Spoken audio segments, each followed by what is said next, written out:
Ben, on va prendre la grenouille parce que c'est la plus rapide à faire quand même. Là c'est comme si je faisais un vrai dessin, attention hein. Là on a ce que moi j'appelle un crayonné utilitaire. Il n'est pas censé être beau, il est censé réellement servir pour l'ancrage après. Ça permet de positionner toutes les masses bien correctement. Et là on passe à l'ancrage. La partie la plus délicate. La magie de la plume qui permet d'avoir une infinité d'épaisseur de trait.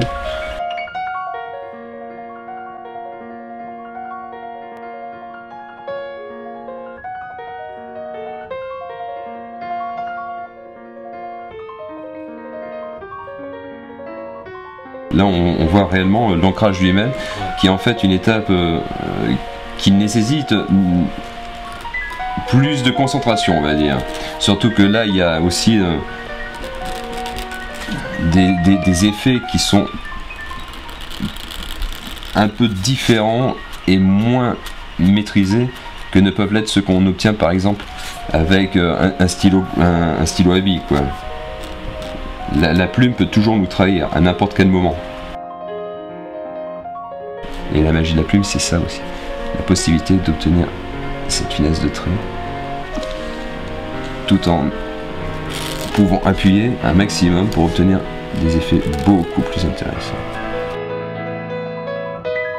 Il y a un cas par dessinateur, il y a ceux qui préfèrent travailler au pinceau à la base, il y a ceux qui travaillent aussi au stylo bic, car avec le stylo bic on peut obtenir des effets vraiment intéressants, il y en a qui travaillent au rotring, et même dans ceux qui travaillent à la plume, on ne travaille pas tous non plus de la même façon avec les plumes, parce qu'on a une approche presque, là aussi le mot peut paraître un peu pompeux, mais presque philosophique de ce qu'on peut obtenir ou pas, c'est-à-dire est-ce qu'on va plutôt travailler le trait lui-même, ou est-ce qu'on va travailler plutôt la forme.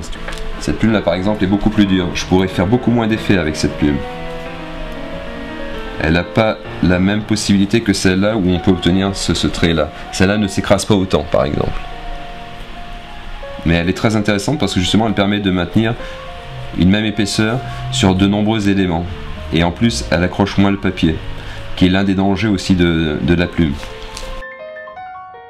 Elle peut s'accrocher dans le papier parce que le papier a une petite imperfection, tout simplement, qui n'est pas visible à l'œil nu, et quand ta plume remonte, tac, elle s'accroche et du coup tu te retrouves avec une giclure.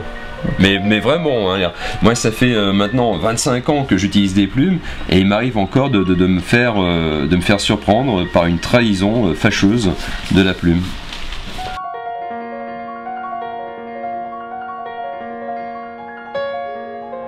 Le bruit de la plume sur le papier. T'entends ?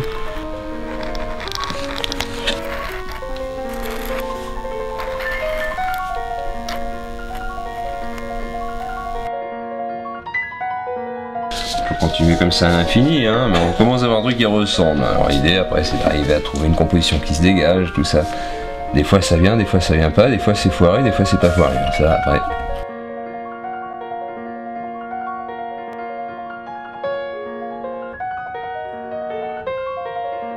Depuis que j'ai l'âge de 13 ou 14 ans, j'utilise que des plumes en fait. Déjà à ce moment-là, je savais que c'était l'instrument qui me convenait. Ensuite, il y a eu le passage aux Beaux-Arts où on a essayé différents instruments parce que ça fait partie de l'apprentissage. En fait, c'est un instrument moi, qui me convient bien parce qu'il y a une nervosité dans cet instrument que tu ne retrouves pas pour moi dans le pinceau. Et en plus, ça permet, comme je le disais, à certains moments d'aller dans le très petit. Ce qui n'est pas forcément possible avec le pinceau. Pour moi, hein, parce qu'on doit à chaque fois trouver l'instrument qui nous correspond le mieux.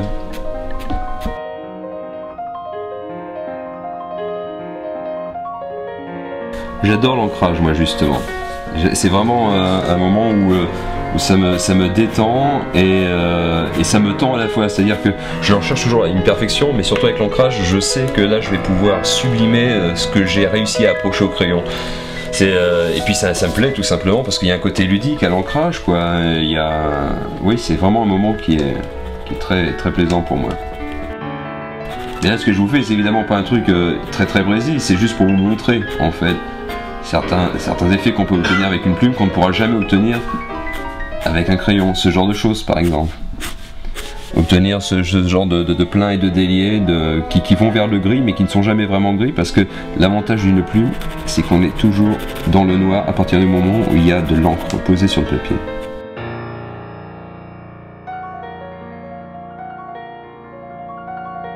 Et donc après, on va définir des formes plus générales, histoire de finir par un dessin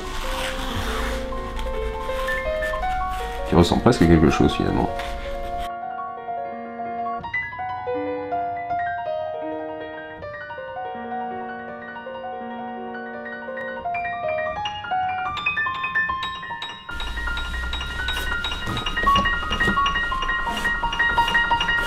Tadam!